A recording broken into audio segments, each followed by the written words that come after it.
Did you know that your mind can really sabotage your health and wellness results? Today we're talking with Lori Streator from Sweatpants and Superfoods. She's a whole body wellness professional and she's a great friend of mine, so I know she knows a lot about this topic. My name is Cami, I'm the blogger behind Sensual, so make sure to keep watching this video.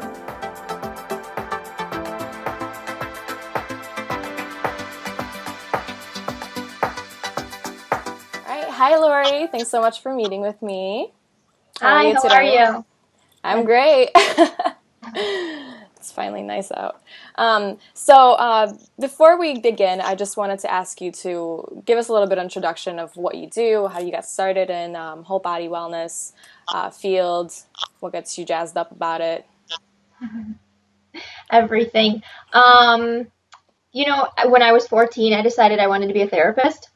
So I don't know many 14, 15-year-olds who know exactly what they want to be in their life, but I did, and I followed it. I went to grad school, the whole shebang, I'm licensed, did it all. But then when I had my son, there was this whole other side to making sure that I was well. So I just started getting involved. I started making sure I was exercising, and there's just this whole other side to it. So I got certified as a personal trainer, and I just decided that I wanted to help people, and therapy wasn't a sole aspect anymore. So I decided that it was all about you can't have one without the other. So it was fitness, nutrition, and making sure your mind's in the right spot. And it just kind of spiraled, and it's evolved into just this whole life that I've created for myself, and I get to help other people, and I couldn't be happier to do so. That sounds really awesome. I think I see a lot of personal trainers and just fitness professionals really not really taking into account that the mental and emotional state is really important in terms of just getting fit or healthy or losing weight or whatever it is. So I think that's really cool. There are so many people who, they can go to the gym and they do a good job, but when you're really looking at transformations, major lifestyle changes, anytime anybody makes a huge, huge change in their life, there's a lot going on upstairs. And I can treat that for real. You hear hairstylists and personal trainers, I'm a counselor too, because everybody tells me their problems, but they really aren't able to, and they can't, and legally they shouldn't. So they give advice, and that's fine. But what I can is I really can identify those patterns of that self-destructive behavior and look at, the root cause of what's going on and maybe what's holding them back. And a lot of times when I can identify that with the client, they have this breakthrough, and then they are able to meet their goals. Until you kind of get all three parts right, your fitness, nutrition, and mind, you sometimes get stuck. Your body can't achieve what the mind doesn't believe, and you have to be able to treat it all and look at it all, and I'm glad that I can. Well, so that's really interesting. What are some blocks that you see people usually have in terms of finally getting fit? I think specifically for weight loss, a lot of people, it's crazy to say, but a lot of people hold their weight for a purpose. It serves them a purpose.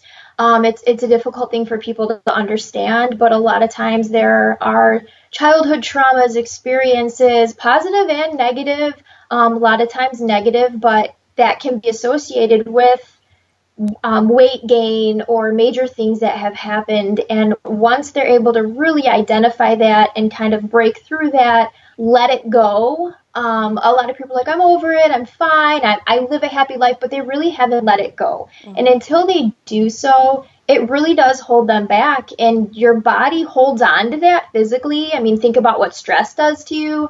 So your body holds on to that physically, and it stops you from making that final push. That's really interesting. I kind of got chills because I was actually just reading about that yesterday. I forgot some random book I got on Kindle. I just got a Kindle, so I have a ton of stuff on there. But they were just talking about that a lot of people want to, they actually subconsciously do want to hold on to their weight. So it's so hard to believe, but I see it time and time again.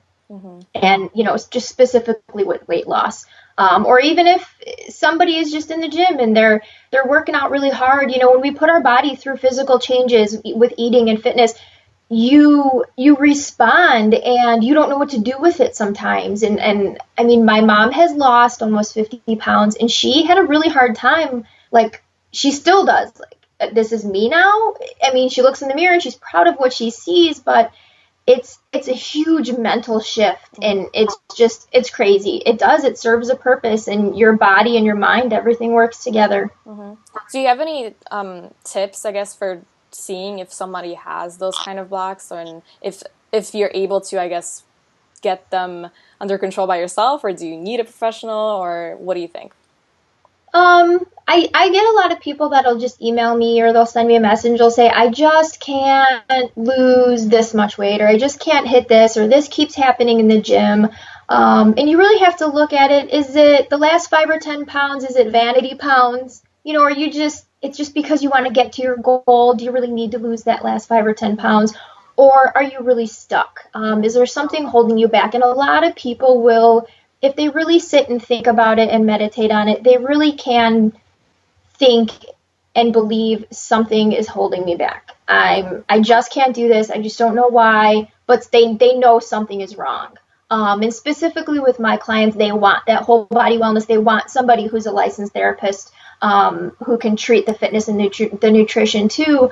But when a trainer has somebody in the gym and they're breaking down and they're crying, they're having a hard time, they're giving up, and that trainer is like, come on, you can do it, you can do it. By all means, they're encouraging, but if that person is continually breaking down, something is wrong. Yeah. Something is going on, and we push them, and a trainer may empathize and they may try to help and listen and be their friend, and that's awesome. But a lot of times there's so much more going on. And I encourage those people, if you have a trainer and you're really making huge lifestyle changes, a huge transformation, things like that, or even if it's just a little shift but you're lacking support, make sure you have a team. You know, make sure if you think you need a counselor or a therapist that you get one in addition to a trainer, because they shouldn't try to be treating that stuff. Mm-hmm. That's really interesting.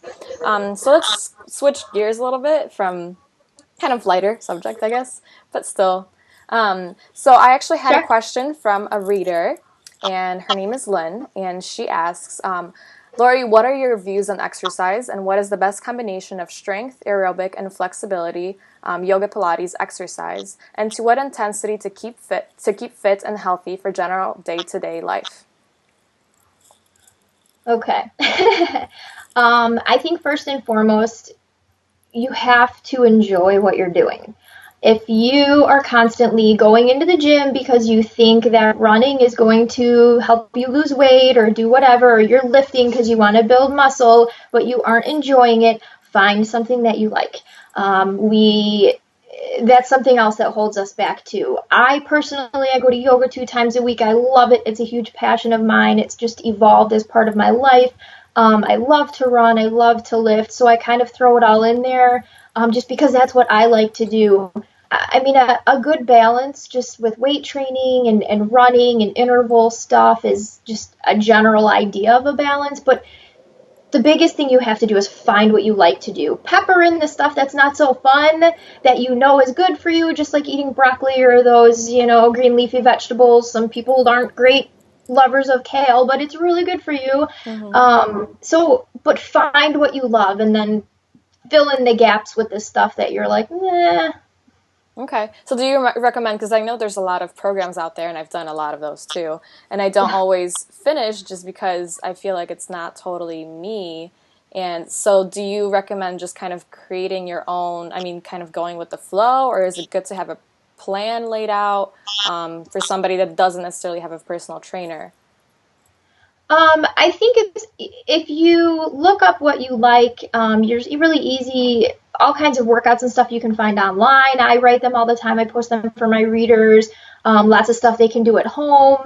So if you walk in the gym and you don't really know what to do or what you want to do, or you don't know what you like yet, just start trying new things.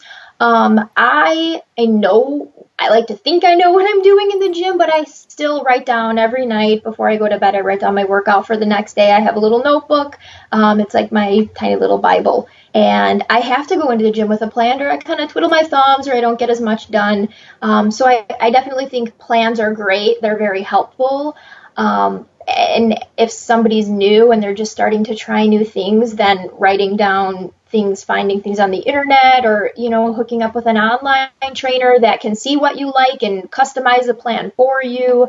I do that a lot. So it's all about finding a balance, but plans are definitely helpful because it just gives you something to stick to. It gives you an idea, and you don't have to sit and think on the fly or come up with something.